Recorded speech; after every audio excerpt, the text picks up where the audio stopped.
पंचायत जंगल नौगावा से ग्राम प्रधान पद की सुयोग ईमानदार व कर्मठ महिला प्रत्याशी मंजू देवी पत्नी उमा शंकर यादव जी का चुनाव चिन्ह है इमली। न भूलना है न भुलाना है, अब की बार इमली छाप पर ही मोहर लगाना है। तो याद रहे भैया, इमली इमली इमली। अब की चुनाव में अपना हो गाँव में विकास करवावे के बाद। अब की चुनाव में अपना हो गाँव में विकास करवावे के बाद। सुनिए चाची इमली पयब की मोहर लगावे के बाद। सुनिए चाचा उमा शंकर के विजयी बनावे के बाद। अब की चुनाव में अपना हो गाँव में विकास करवावे के बाद। अब की चुनाव में अपना हो गाँव में विकास करवावे के बाद। सुनिए भैया इमली पयब की मोहर लगावे के बाद। सुनिए भाभी मंजू देवी के फिर से जितावे के बाद। मंजू देवी जिंदाबाद जिंदाबाद जिंदाबाद। मंजू देवी जिंदाबाद जिंदाबाद जिंदाबाद। उमा शंकर यादव जिंदाबाद जिंदाबाद जिंदाबाद। उमा शंकर यादव जिंदाबाद जिंदाबाद जिंदाबाद। इमली छाप जिंदाबाद जिंदाबाद जिंदाबाद। इमली छाप जिंदाबाद जिंदाबाद जिंदाबाद। तो याद रहे भैया, आपके अपन चुनाव चिन्ह इमली, इमली पर मोहर लगाई, भारी मतों से विजयी बनाई। गाँव के विकास होई सुनिए चाची, वृद्धा पेंशन सब कुछ मिली, रही न कुछ बाकी।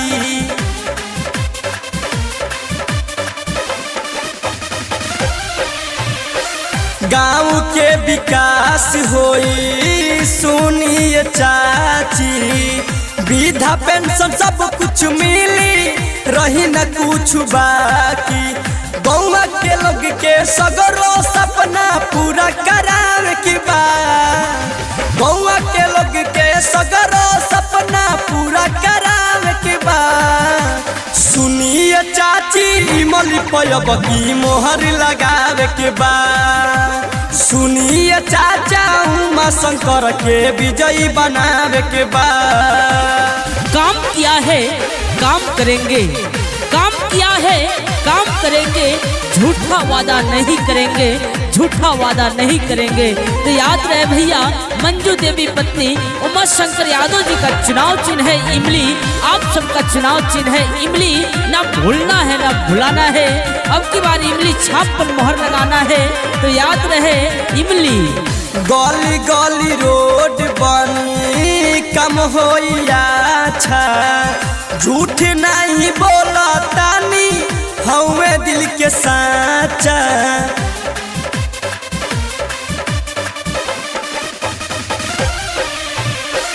गली गली रोड बनी कम होइया अच्छा, झूठ नहीं बोला तानी हमें दिल के साचा।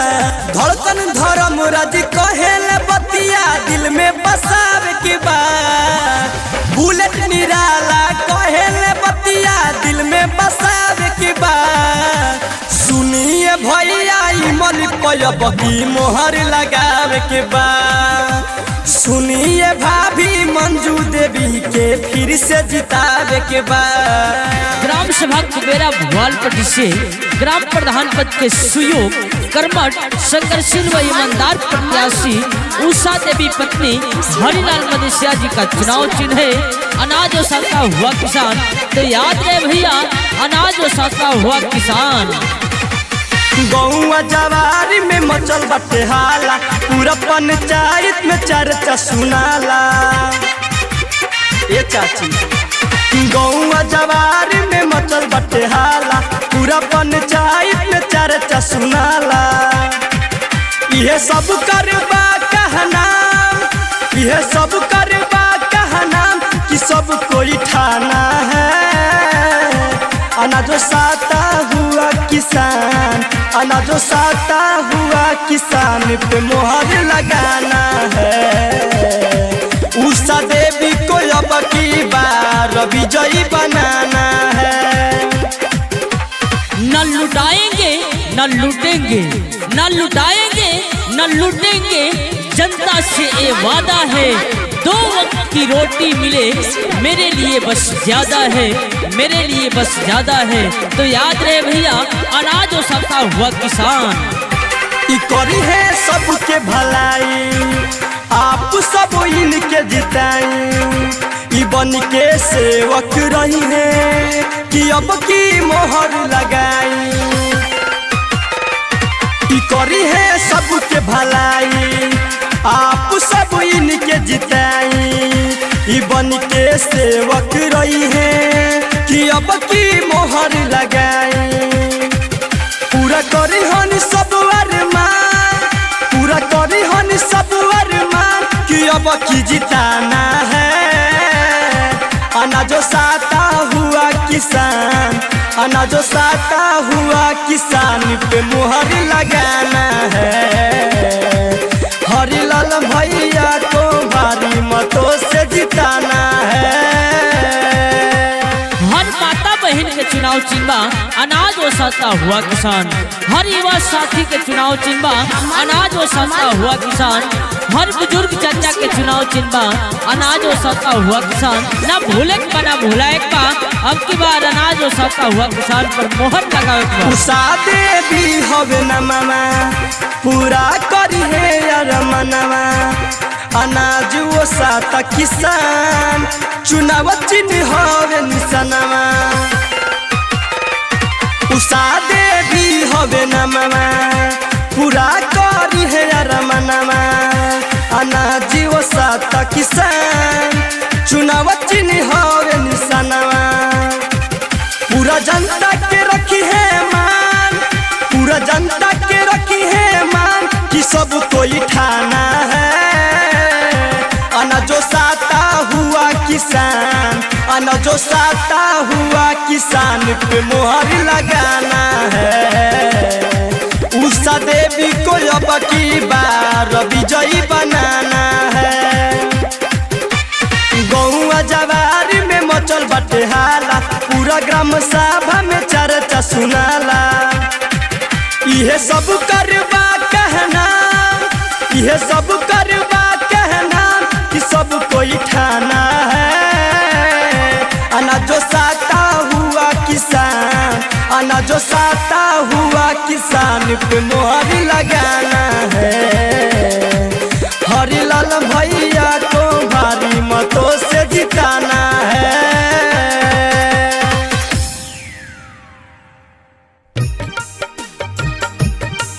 वोट नहीं कर्ज मांग रहा हूँ, वोट नहीं कर्ज मांग रहा हूँ, ब्याज सहित लौटा दूंगा। जहाँ बहेगा पसीना आपका वहाँ मैं अपना खून बहा दूंगा, वहाँ मैं अपना खून बहा दूंगा।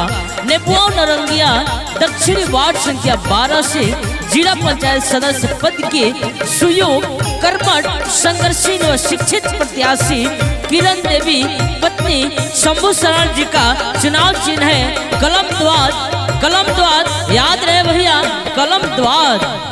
गलिया ना घूमेले शंभू शरण, गलिया ना घूमेले शंभू शरण।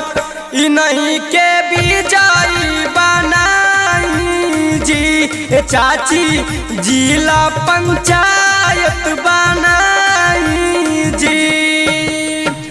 गलिया ना घूमेली किरण देवी, गलिया ना घूमेली किरण देवी। इन्हीं के बिजाई बनाई जी चाची वार्ड नंबर 12 में जीताई जी। जन जन ने ललकारा है शंभू शरण भाई हमारा है, जन जन ने ललकारा है शंभू शरण भाई हमारा है। न भूलना है न भुलाना है, अब की बार कलम द्वार पर ही मोहर लगाना है। तो याद रहे भैया कलम द्वार, कलम द्वार। हर माता बहन के चुनाव चिन्ह कलम द्वार, हर नौजवान साथी के चुनाव चिन्ह कलम द्वार। याद रहे कलम द्वार। रौरा घर के बेटा हवन आपन शंभू शरण, रौरा घर के बेटी हईया आपन किरण देवी इन्हीं के विजयी बनाई जी। चाची जिला पंचायत जीताई जी। वोट नहीं कर्ज मांग रहा हूँ, वोट नहीं कर्ज मांग रहा हूँ, ब्याज सहित लौटा दूंगा। जहाँ बहेगा पसीना आपका वहाँ मैं अपना खून बहा दूंगा, वहाँ मैं अपना खून बहा दूंगा। नेपुआ नरंगिया दक्षिणी वार्ड संख्या 12 से जिला पंचायत सदस्य पद के सुयोग कर्मठ संघर्षी व शिक्षित प्रत्याशी किरण देवी पत्नी शंभू शरण जी का चुनाव चिन्ह है कलम द्वार। कलम द्वार याद रहे भैया, कलम द्वार। बाटे भरोसा अब की अपना शंभू शरण जी पर, बाटे भरोसा अब की अपना किरण देवी पर, इन्हीं के विजयी बनाई जी। चाची वार्ड नंबर 12 में जीताई जी। हर माता बहन के चुनाव चिन्ह कलम द्वार, हर युवा साथी के चुनाव चिन्ह कलम द्वार, हर बुजुर्ग चाचा के चुनाव चिन्ह कलम द्वार, किरण देवी पत्नी शंभू शरण भाई जी के चुनाव चिन्ह कलम द्वार। तो याद रहे अपना क्षेत्र के शान में कलम द्वार, अपना मौजा के शान में कलम द्वार। किरण देवी पत्नी शंभू शरण जी का चुनाव चिन्ह कलम द्वार, कलम द्वार। रौरा सबके बेटा हवन सबके चाहे ताजी, रौरा सबके बेटा हवन सबके चाहे ताजी। दिलवा के सपना पुराई जी। चाचा गाँव के विकास करावाई जी। ग्राम पंचायत जंगल लुअठा से ग्राम प्रधान पद के सुयोग कर्मठ व संघर्षशील प्रत्याशी प्रभावती देवी पत्नी शंकर प्रसाद जी का चुनाव चिन्ह है किताब। न भूलना है न भुलाना है और किताब पर ही मोहर लगाना है। ए चाचा चाची ए भैया भाभी अब की के जानी तू भुलाई हा। ए चाचा चाची ए भैया भाभी अब की के जानी तू भुलाई हा।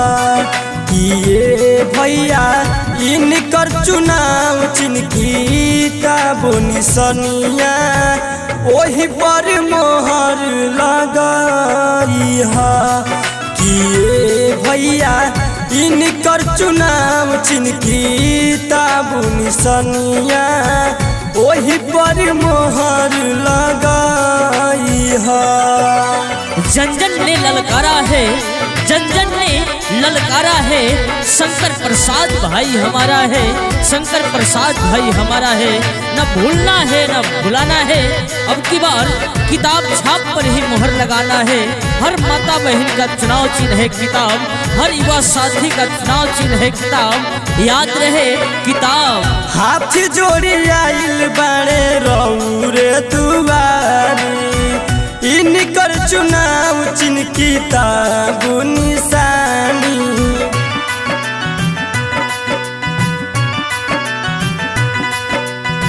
हाथ जोड़ी आइल बाड़े रौरे दुआरी, इनकर चुनाव चिन्ह किताब निशानी। जानी तू भुलई हा मोहर लगई हा, ग्राम प्रधान बनई हा। जानी तू भुलई हा मोहर लगई हा, ग्राम प्रधान बनई हा।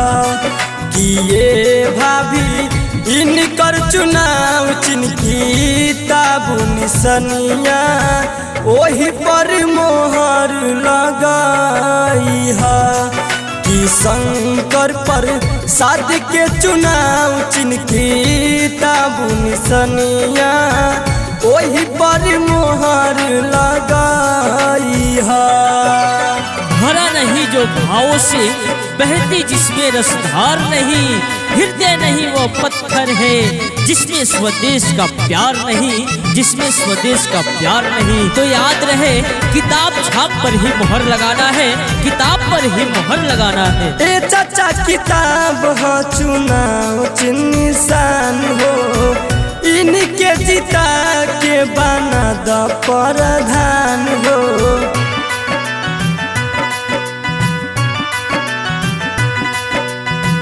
ए चाचा किताब हो चुनाव चिन्ह निशान हो, इनके जिता के बना द प्रधान हो।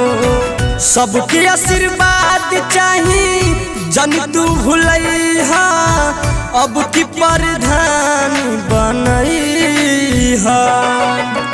सबके आशीर्वाद चाहिए जन तू भूलैहा, अब की प्रधान बनैहा। किए भैया इनकर चुनाव चिन्ह किताब निशनिया, ओही पर मोहर लगाईहा। प्रभावती देवी के हावे किताब चुनाव चिन्ह निशनिया, ओही पर मोहर लगाईहा।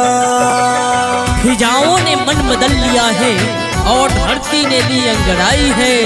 जहाँ तक देखो नजर उठाकर चारों तरफ शंकर प्रसाद भाई है, चारों तरफ शंकर प्रसाद भाई है। तो ना भूलना है ना भुलाना है, अब की बार किताब छाप पर ही मोहर लगाना है। याद रहे भैया किताब। ग्राम प्रधान पद के बारे पढ़ते आसी, ए भैया सबका से बारे विश्वासी।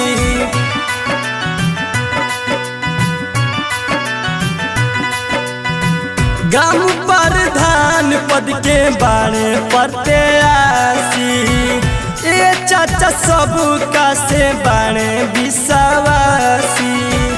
सुख दुख के साथी हमें पढ़ते आसी, संकट प्रसाद सेवा कवा।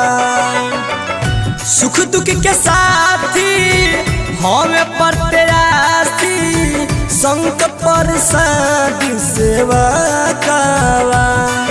किए चाचा इनकर चुनाव चिन्ह किताब निशनिया, ओही पर मोहर लगाईहा। प्रभावती देवी के हावे चुनाव चिन्ह किताब निशनिया, ओही पर मोहर लगाईहा। राम सकल प्रसाद जिंदाबाद जिंदाबाद जिंदाबाद। राम सकल प्रसाद जिंदाबाद जिंदाबाद जिंदाबाद। आरती देवी जिंदाबाद जिंदाबाद जिंदाबाद। आरती देवी जिंदाबाद जिंदाबाद जिंदाबाद। गांव की जनता जिंदाबाद जिंदाबाद जिंदाबाद। गांव की जनता जिंदाबाद जिंदाबाद जिंदाबाद। ग्राम सभा बरवा बभनौली रामनगर से प्रधान पद की सुयोग्य शिक्षित कर्मठ ईमानदार महिला प्रत्याशी आरती देवी पुत्रवधू राम सकल प्रसाद, जिनका चुनाव निशान कार है। कार चुनाव चिन्ह पर मोहर लगाकर आरती देवी पुत्रवधू राम सकल प्रसाद को भारी मतों से विजयी बनावे। एगो वोट मांगतानी रउआ शीशी झुका के, एगो वोट मांगतानी रउआ शीशी झुका के, एगो वोट मांगतानी रउआ शीशी झुका के। कल्प मोहर लगई हा, मौका दिहा जिता के। कल्प मोहर लगई हा, मौका दिहा जिता के। एगो वोट मांगतानी रउरा शीशी नेवा के, एगो वोट मांगतानी रउआ से सिनेवा के। हमारे राम सकल प्रसाद द्वारा ग्राम सभा बरवा बभनौली में किए गए कार्य, कब्रिस्तान का निर्माण, सार्वजनिक शौचालय का निर्माण, आवास योजना, हर घर में इन्होंने राशन कार्ड दिए, हर गली में इन्होंने खड़ंजा एवं इंटरलॉकिंग का कार्य किया। पुनः एक बार और सेवा का अवसर दें और कार चुनाव चिन्ह पे मोहर लगाकर भारी मतों से विजयी बनावें। राम सकल प्रसाद जिंदाबाद जिंदाबाद जिंदाबाद। कवनो हिसाब बाकी राखबो न हम उधारी।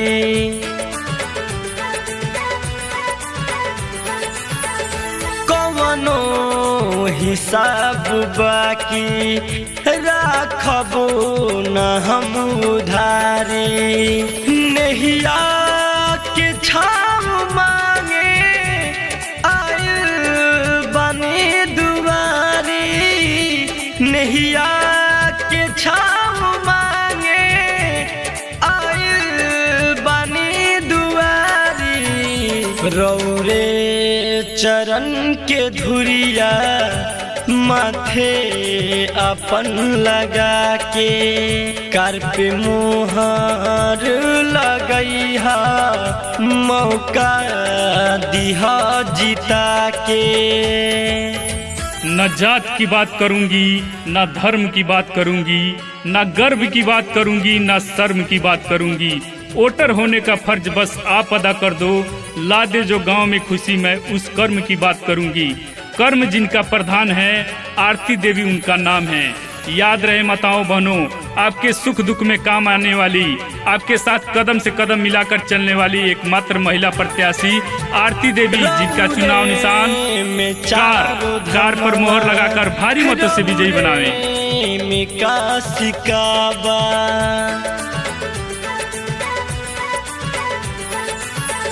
रौरे में चारों धमवा, रौरे में काशी काबा।